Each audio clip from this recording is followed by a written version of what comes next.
Voy a tener el placer de compartir con ustedes uno de los temas más comunes del servicio de cirugía de columna ortopédica, el tratamiento quirúrgico de la miopatía espondilotica cervical, y vamos a comparar el abordaje anterior con el abordaje posterior. La miopatía espondilótica cervical es una enfermedad ominosa de la médula espinal. En etapas avanzadas termina por postrar al paciente, haciéndolo dependiente de terceras personas para cumplir con sus funciones más básicas, como alimentarse, como llevar a cabo sus necesidades fisiológicas. Es una enfermedad que termina por convertir al individuo en un esclavo de su propio cuerpo. Es justo entonces que nos preocupemos por conocer las alternativas de tratamiento y ver cuál es la mejor entre las que conocemos. El objetivo de esta plática es evaluar las indicaciones, la efectividad y la seguridad del abordaje anterior versus el posterior y determinar si hay alguno que sea mejor que el otro. Hasta hace algún tiempo tenía yo muy claro que hay indicaciones muy precisas para realizar un abordaje anterior, para realizar un abordaje posterior. Hace 6 años llegó al servicio de cirugía de columna ortopédica un par de médicos procedentes de Alemania. Los invitamos al servicio, revisamos unos casos que teníamos programados para cirugía de columna cervical para hacer un abordaje anterior. Y nos preguntaron por qué anterior, si es posible hacer un abordaje posterior en estos casos. Nosotros teníamos claro que había indicaciones muy precisas para decidir la vía anterior, pero luego nos enteramos que en Alemania, por lo menos de los hospitales donde ellos provenían, el neurocirujano es el que puede realizar abordajes vía anterior y el ortopedista solamente abordajes posteriores. Entonces, entendemos ahora que además de las indicaciones clínicas para la decisión de un abordaje de estos dos, también tenemos que tomar en cuenta uno de los pilares fundamentales de la medicina basada en evidencia, y esto es la experiencia y preferencia del cirujano. Se acepta universalmente que el abordaje anterior está indicado en casos de compresión anterior, cuando los niveles afectados son menos de 3. Sí, es importante si existe o no una lordosis en la columna cervical, pero podemos trabajar inclusive en casos de rectificación o cifosis de la columna. Las indicaciones son muy escasas en la osificación del ligamento longitudinal posterior. En cambio, el abordaje posterior está indicado en casos de compresión predominantemente posterior, cuando hay más de 3 niveles afectados. Es importante aquí sí que haya una preservación de la lordosis, y es el abordaje ideal para el tratamiento de la osificación del ligamento longitudinal posterior. A través del abordaje anterior podemos realizar disectomías y corpectomías, en esencia. La disectomía se puede realizar en caso de que haya una rectificación de la lordosis o una cifosis muy leve de hasta menos de 10 grados, que haya menos de 3 niveles implicados en la compresión. Y, por supuesto, que la compresión sea predominantemente discal. La corpectomía está indicada en casos de compresión predominantemente vertebral. Y la artroplastía tiene escasas indicaciones en la miopatía espondilótica cervical, solamente en casos de hernias masivas de disco blando que puedan provocar una compresión del conducto cervical.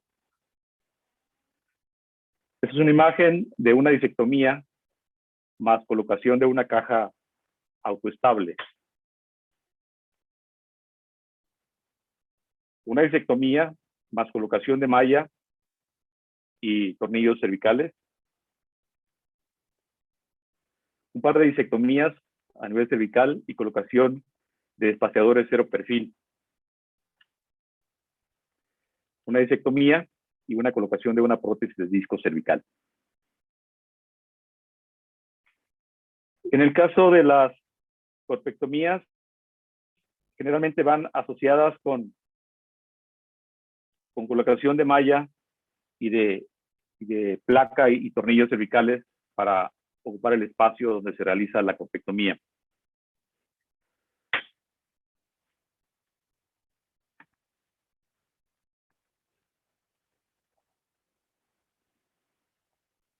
Se me bloqueó la presentación, voy a tratar de desbloquearla.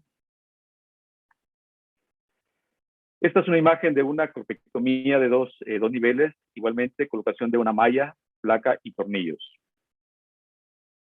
Podemos también realizar corpectomías alternas, es decir, corpectomías de dos niveles, dejando un cuerpo vertebral intacto y colocar mallas, placa y tornillos.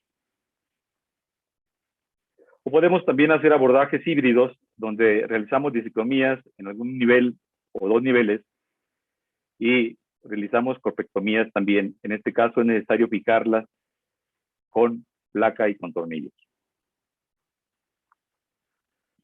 Los abordajes posteriores nos permiten realizar procedimientos fundamentalmente de dos tipos, la laminoplastía y la laminectomía. Ambos procedimientos pueden ser con o sin implantes. En el caso de las laminoplastías, tenemos laminoplastías de puerta abierta, de línea media, etc. La que realizamos con más frecuencia en el hospital es la de Hirabayashi. Es una laminoplastía de puerta abierta. En el caso de las laminectomías pueden ser totales o pueden ser selectivas. Actualmente estamos realizando una skip laminectomy, que es una laminectomía saltatoria, que es un poco más conservadora que la laminectomía tradicional. La laminoplastía está indicada en pacientes jóvenes, con las indicaciones que ya revisamos, que esté preservada la lordosis de preferencia, pero se puede aceptar que haya una cifosis pequeña. Y como lo habíamos comentado, está indicada en osificación del ligamento longitudinal posterior. Este es un caso en el cual podemos observar que hay una columna cervical con cambios degenerativos muy severos. Podemos ver aquí en las placas simples y podemos encontrar una disminución significativa del calibre del conducto cervical. Esto es antes de la cirugía. Posterior a la cirugía, después de haber realizado una laminoplastía, podemos ver una ampliación del conducto cervical, que es más visible en la tomografía, donde vemos además el levantamiento de la charnela, el levantamiento de la puerta. Esa es una laminoplastía de Hirabayashi. Y podemos observar cómo se ha logrado una recuperación del calibre del conducto cervical, tanto en el plano coronal como en el plano sagital. Aquí podemos observar clínicamente, se ve el cordón medular completamente libre, completamente descomprimido. La laminectomía puede ser sin fusión o con fusión. Se puede hacer sin fusión cuando estamos tratando a un paciente con una columna, un desgaste ya muy severo, una columna anquilosada. Pero se requiere fusión cuando existe algún grado de inestabilidad.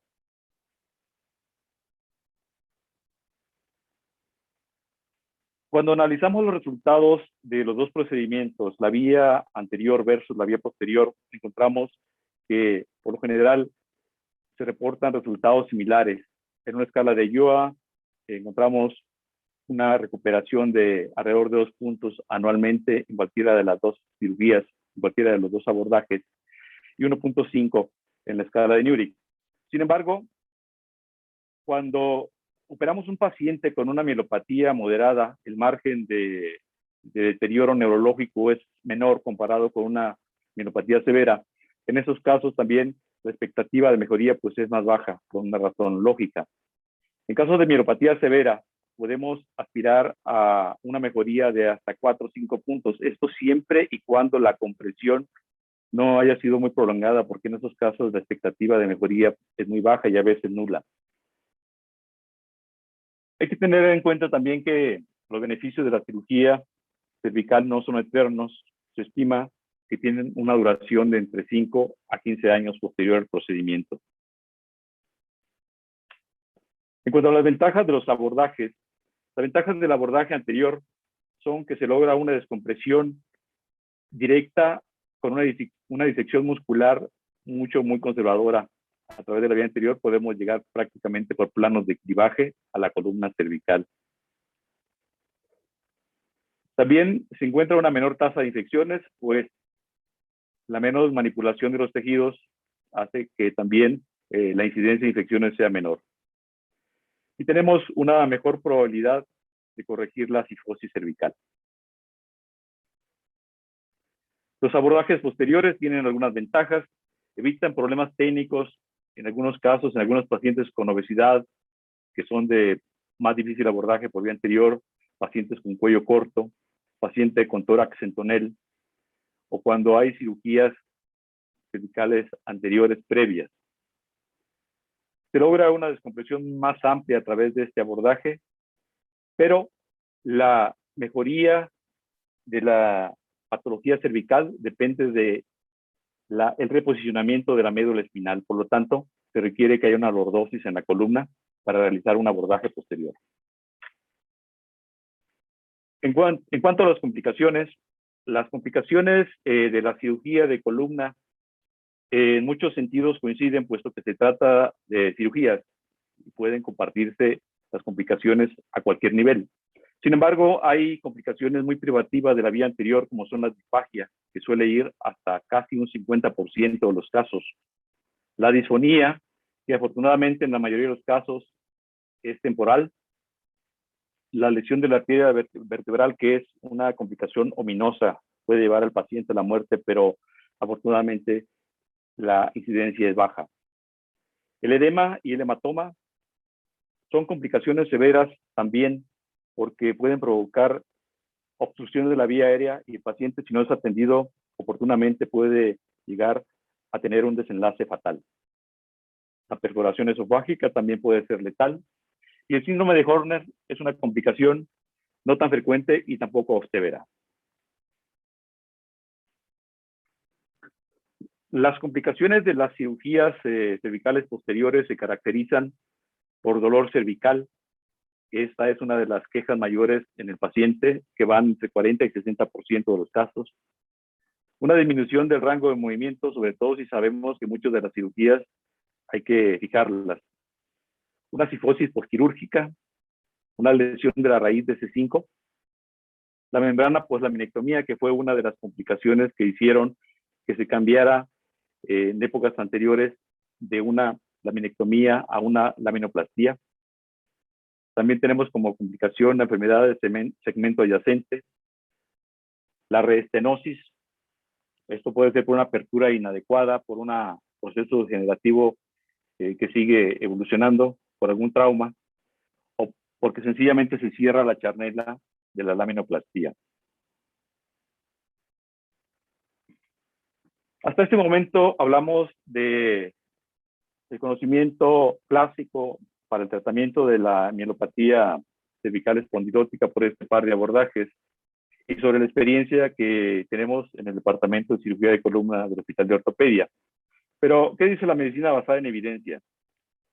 En este artículo publicado en el 2018, donde se hizo una revisión de las publicaciones de mayor nivel de evidencia, se concluyó que los beneficios clínicos en ambos procedimientos, tanto el anterior como el posterior, son muy similares y la decisión entonces debe ser tomada caso por caso, paciente por paciente, y depende de las condiciones clínicas del paciente, y de la experiencia y preferencias del cirujano. Este otro artículo publicado en el 2015 es una revisión sistemática con metaanálisis donde se recolectaron 10 estudios clínicos.